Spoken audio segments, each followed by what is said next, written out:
नमस्कार, धरती करे पुकार में आप सबका स्वागत है। मैं हूं माइक पांडे।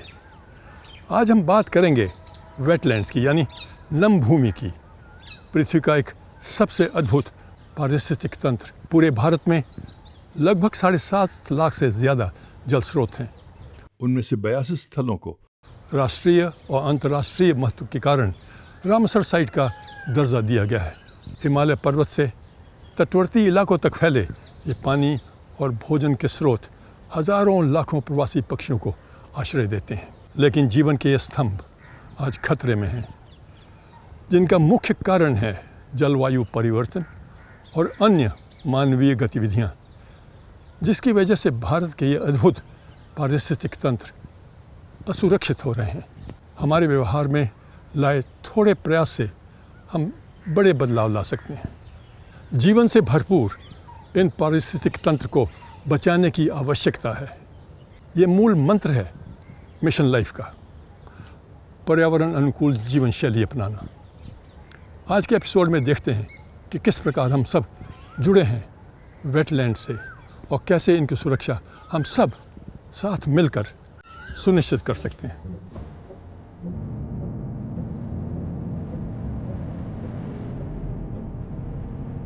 वेटलैंड्स पृथ्वी पर मौजूद अलग अलग तरह के महत्वपूर्ण इकोसिस्टम्स यानी पारिस्थितिकी तंत्रों में से एक है। इन्हें धरती का स्पंज भी कहा जाता है। ये बारिश के पानी, बाढ़ और ग्लेशियर से पिघलने वाले पानी को सोखते हैं और फिर पूरा साल उसे धीरे धीरे छोड़ते हैं। इससे कुओं, झीलों और दूसरे जल स्रोतों का पुनर्भरण होता रहता है। भारत में कई तरह के जमीनी इलाके और जलवायु क्षेत्र हैं जो कई प्रकार के अनूठे वेटलैंड पर्यावास को पनपने में सहायता करते हैं।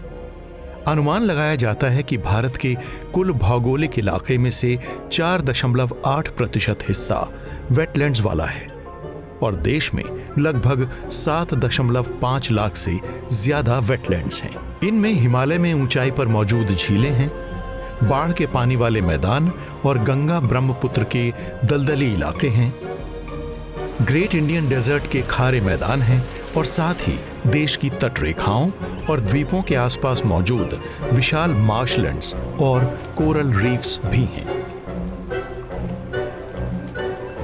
इनमें से हर एक वेटलैंड यानी नम भूमि एक अनूठा पारिस्थितिकी तंत्र है। कुछ ऐसे वेटलैंड्स हैं जिन्हें संरक्षण की खास जरूरत है और इन्हें वेटलैंड्स ऑफ इंटरनेशनल इंपॉर्टेंस यानी अंतर्राष्ट्रीय महत्व की नम भूमि कहा जाता है। हमारे देश में वेटलैंड्स ऑफ इंटरनेशनल इंपॉर्टेंस की रैमसर लिस्ट के तहत 82 वेटलैंड्स हैं जो लगभग 13,32,740 हेक्टेयर इलाके में फैले हैं। भारत में नम भूमि की विविधता अनोखी है। ये ऐसे फायदे मुहैया कराते हैं जो कोई दूसरा पारिस्थितिकी तंत्र नहीं करा सकता। वेटलैंड्स समुद्री, मीठे पानी और जमीनी पारिस्थितिकी गलियारों की भूमिका निभाते हैं। ये मछलियों, अन्य कई जीवों और समुद्री जीवों के पनपने के स्थान हैं। ये लाखों प्रवासी पक्षियों का भी पर्यावास है। मछुआरों और जल आधारित खेती करने वाले किसानों की आजीविका भी इन्हीं पर निर्भर है।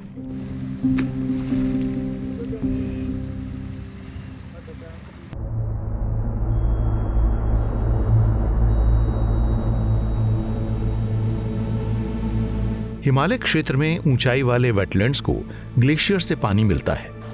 ये मीठे पानी के बहुमूल्य भंडार हैं। इनसे कई इकोसिस्टम सर्विसेज मिलती हैं। सोकर लद्दाख में ऊंचाई पर मौजूद एक नम भूमि है। इस झील को पिघलते ग्लेशियर से पानी मिलता है। ये प्रवासी पक्षियों के रुकने के लिए भी एक महत्वपूर्ण जगह है। विश्व के खतरे से घिरे ब्लैक नेक्ड क्रेन के लिए यह प्रजनन का एक महत्वपूर्ण क्षेत्र है। वूलर लेक कश्मीर में मौजूद एशिया की सबसे बड़ी मीठे पानी की झीलों में से एक है। करीब 9,000 परिवार इस रैमसर साइट पर अपनी आजीविका के लिए निर्भर करते हैं। ये कश्मीर का सबसे विशाल फ्लड बेसिन होने के साथ साथ ट्राउट मछलियों का भी एक महत्वपूर्ण स्रोत है। पूरे वर्ष झेलम नदी वूलर लेक को भरपूर रखती है। इन जल क्षेत्रों के किनारे रहने वाले हजारों लोग मछली के अलावा सिंघाड़े, कमल ककड़ी और चारे के व्यवसाय से जुड़े हुए हैं।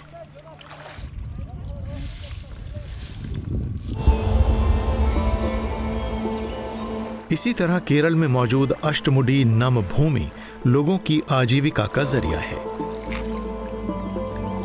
अष्टमुडी लेक एक रैमसर वेटलैंड है और इसे केरल के बैकवाटर्स का प्रवेश द्वार कहा जा सकता है। ये बेसिन के आकार वाला एक विशाल मुहाना है जो लगभग 62 वर्ग किलोमीटर क्षेत्र में फैला है। कई छोटी खाड़ियां इस नम भूमि में पहुंचते हैं, जिससे मछलियों के लिए एक समृद्ध पर्यावरण पनपता है। इस झील से मिलने वाली मछलियों की कुल कीमत लगभग 98 करोड़ 50 लाख रुपए है और इसका करीब 51% हिस्सा सीपों के कारोबार से आता है। अष्टमुडी के मुहाने में क्लैंप्स यानी सीपों की संख्या घटकर आधी हो जाने के कारण छोटे मछुआरों को वहनीय पद्धतियों को अपनाना पड़ा। नम भूमि का संबंध अक्सर ऐसी पुरानी सांस्कृतिक पद्धतियों और परंपराओं से जुड़ा होता है जिन्हें अपनाकर मानव समाज पनपते हैं, पर्यावरणीय बदलाव के हिसाब से बदलते हैं और प्रकृति को एक सतत तरीके से इस्तेमाल करते हैं।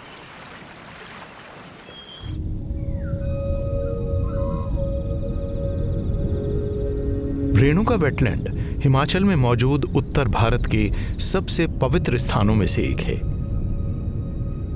400 से भी ज्यादा प्रजातियां यहां पर्यावास करती हैं। रेणुका नाम की एक देवी की गाथा से जुड़ा यह स्थल एक वन्य जीव अभयारण्य भी है। यहां तीर्थयात्रियों और सैलानियों को कचरे और पूजा सामग्री से होने वाले प्रदूषण के बारे में सतर्क और जागरूक किया जाता है। पिछले कुछ वर्षों में स्थानीय लोगों को झील की सफाई और संरक्षण में हिस्सेदार भी बनाया गया है।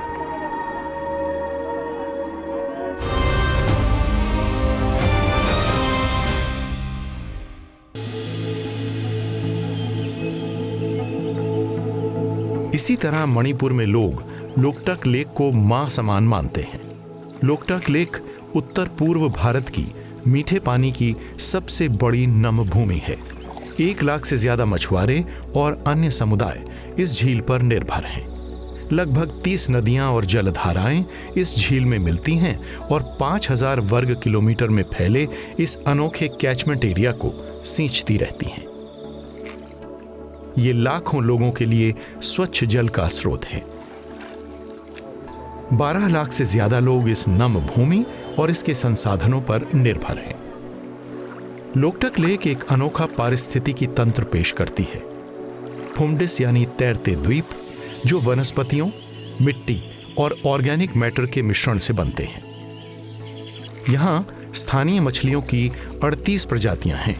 साथ ही मछली पकड़ने वाले समुदाय भी कई तैरते द्वीपों पर बस चुके हैं। मॉनसून के दौरान ये बाढ़ के पानी को सोखते हैं और इसका इस्तेमाल सूखे के मौसम में खेती के लिए किया जाता है। भारत की तटरेखा 7500 किलोमीटर से भी ज्यादा लंबी है।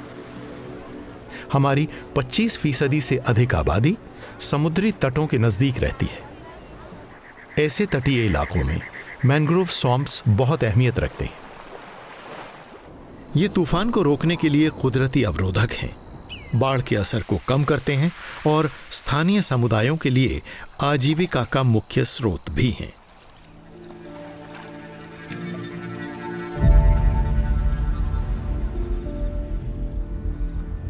भारत के उत्तर पूर्वी समुद्री किनारे पर सुंदरबन क्षेत्र में बसा विश्व का सबसे बड़ा मैंग्रोव वन मौजूद है। मैंग्रोव ज्वार भाटे और तेज हवाओं और तूफान का सामना करते हैं।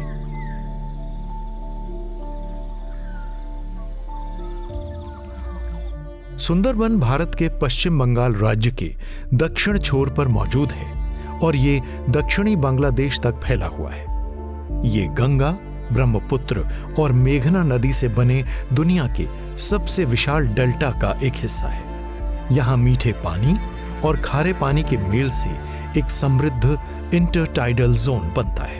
सुंदरबन बायोस्फीयर रिजर्व और इसके वेटलैंड्स 10,000 वर्ग किलोमीटर से भी ज्यादा इलाके में फैले हैं। ये दुनिया के सबसे विशाल मैंग्रोव सिस्टम है। ये वेटलैंड पक्षियों की 172 से ज्यादा प्रजातियों को आश्रय देते हैं। इसके अलावा यहाँ हजारों समुद्री जीव भी रहते हैं और ये हजारों मछलियों की नर्सरी यानी प्रजनन स्थल है। ये वेटलैंड्स 45 लाख से भी ज्यादा लोगों को आजीविका मुहैया कराते हैं।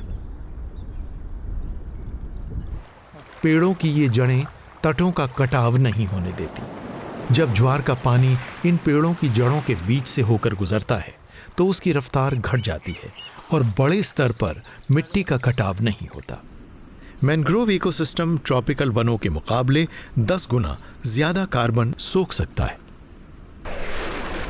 जलवायु परिवर्तन का सामना करने के लिए मैंग्रोव्स का संरक्षण किया जाना जरूरी है। वन विभाग ने सुंदरबन इलाके में मैंग्रोव्स की 6 किस्मों वाली 14 नर्सरी इस उम्मीद में लगाई हैं कि ये छोटे छोटे पौधे एक दिन सुंदरबन तटों के रक्षक बनेंगे।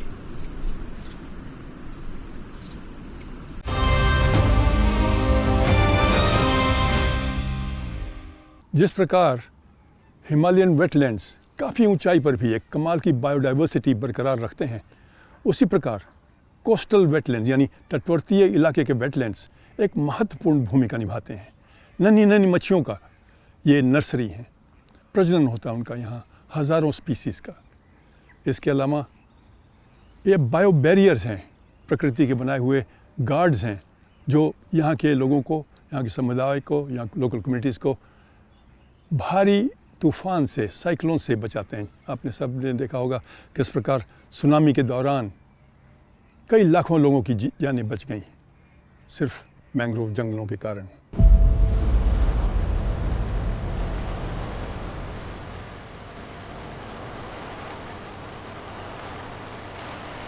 भारत के पूर्वी तट पर बसी चिल्का लेक एशिया में खारे पानी का सबसे बड़ा वाटर लगून है और ये भारत की पहली 2 नम भूमियों में से एक है जिसे रैमसर साइट के तौर पर पहचान मिली है।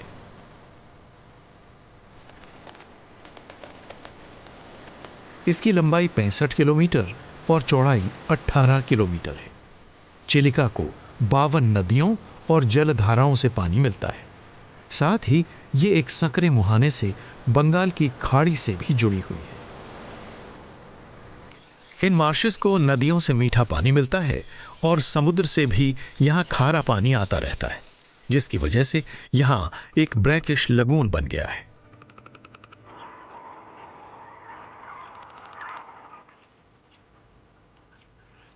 ये दुर्लभ इरावदी डॉल्फिन्स का सबसे बड़ा आशियाना है।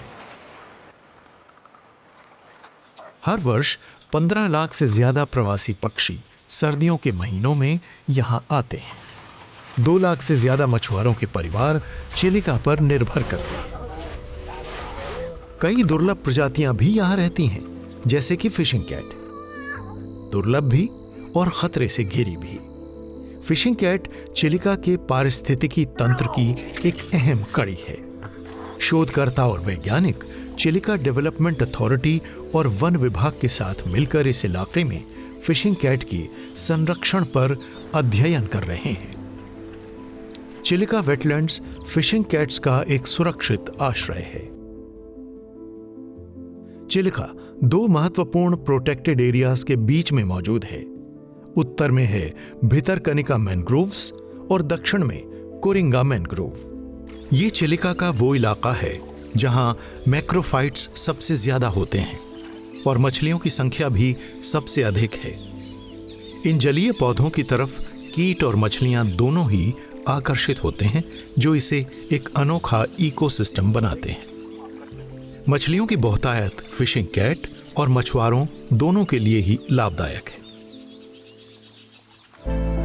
न्यूट्रिएंट से भरपूर मार्शलैंड्स फ्रेगमाइट्स की बढ़ोतरी में भी मदद करते हैं, जो कि वेटलैंड्स में मिलने वाला एक आम रीड है। बीते वर्षों के दौरान चिलिका डेवलपमेंट अथॉरिटी ने गैर कानूनी तरीके से झींगे पालन कर रहे लोगों से 1200 हेक्टेयर इलाका खाली कराया है।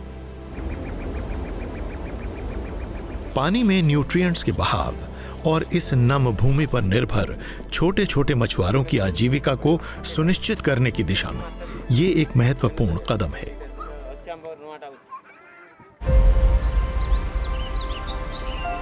वनों को जिस तरह पृथ्वी के फेफड़े कहा जाता है, उसी तरह वेटलैंड्स को किडनी का नाम दिया गया है, जो पानी के बहाव को नियंत्रित करते हैं और किसी क्षेत्र के कचरे को छानकर अलग करते हैं। इन वेटलैंड्स को बचाने के लिए हर मोर्चे पर भारत एवं राज्य सरकार की तरफ से कोशिश की जा रही है।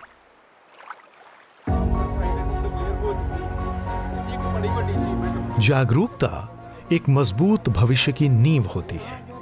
अब समुदाय एकजुट होकर समूह बना रहे हैं ताकि अपने स्थानीय वेटलैंड्स की रक्षा कर सकें। केशवपुर एक कम्युनिटी रिजर्व है।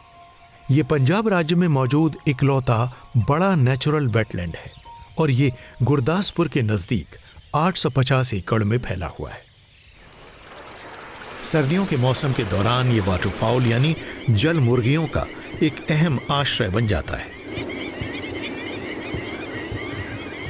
सारस क्रेन को international union for conservation of nature यानी IUCN ने खतरे से घिरी प्रजाति घोषित किया है और ये पूरे साल इस नम भूमि में रहते हैं। इस रिजर्व में आपको कई तरह के इलाके दिखेंगे, कुदरती मार्शेस, एक्वाकल्चर वाले तालाब और खेती वाले वेटलैंड्स जो बारिश पर निर्भर करते हैं। यहाँ कई कृत्रिम फिश पॉन्ड्स हैं और यहाँ कमल और सिंघाड़े की खेती भी होती है।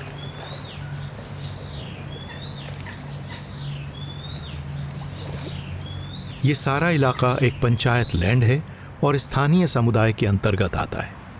इसकी देखरेख की जिम्मेदारी भी स्थानीय लोगों की ही है।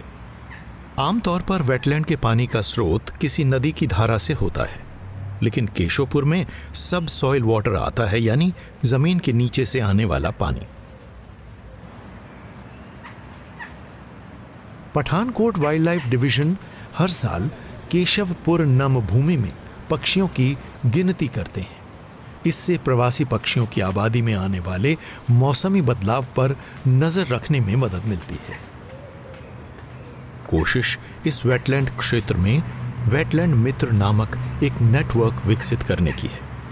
आसपास के गांवों में नम भूमि से जुड़े फायदों के बारे में जागरूकता लाना और उनके संरक्षण से जुड़े उपायों को जमीनी स्तर पर लागू करके इस वेटलैंड को सुरक्षित रखा जा रहा है।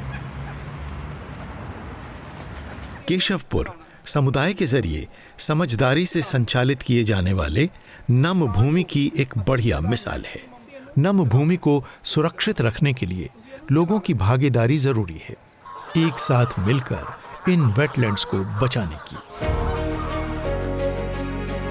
सरकार द्वारा हाल ही में चलाए गए अभियान मिशन सहभागिता से वेटलैंड संरक्षण में और तेजी आ गई है।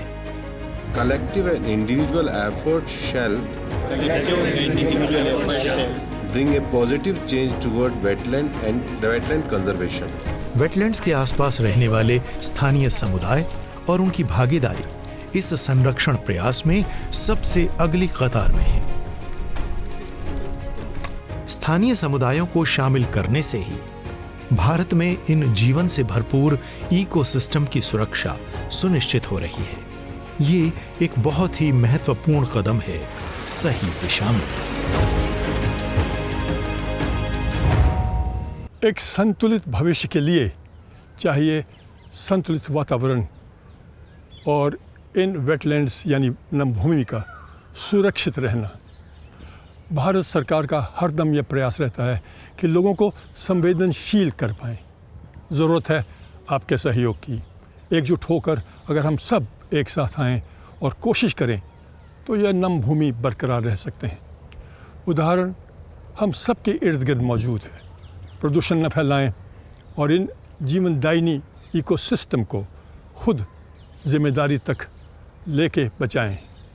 ज़रूरत है तो बस एक कदम प्रकृति की ओर लेने की। यही मूल मंत्र है मिशन लाइफ का, पर्यावरण अनुकूल जीवन शैली अपनाने का। आज का एपिसोड यहीं ख़त्म होता है। आशा करते हैं आपको पसंद आया होगा। अपने अपने विचार आप और सुझाव अगर हैं तो ज़रूर हमें लिख भेजिएगा। हमें आपके पत्रों का हमेशा इंतज़ार रहता है। तो अगले हफ्ते तक आप से इजाज़त चाहते हैं। अपना ख्याल रखिएगा। नमस्कार। और अब आ गया है समय साप्ताहिक क्विज का। और हमारा आज का सवाल है, रामसर कन्वेंशन के तहत भारत की पहली अंतर्राष्ट्रीय महत्व की नमभूमि का नाम बताएं। Name India's first wetland of international importance under the Ramsar convention. अपने अपने जवाब हमें एक हफ्ते के अंदर इस पते पर लिख भेजिए। हमारा पता है कमरा नंबर 880, 8वीं मंजिल, सूचना भवन, CGO कॉम्प्लेक्स, लोधी रोड, नई दिल्ली 110003। और हमारा ईमेल ID है dhartikarepukaar@gmail.com। पहले 5 विजेताओं को मिलेगा धरती करे पुकार की तरफ से एक T-शर्ट और सर्टिफिकेट, और अगले 10 विजेताओं को धरती करे पुकार के friends of the earth certificate.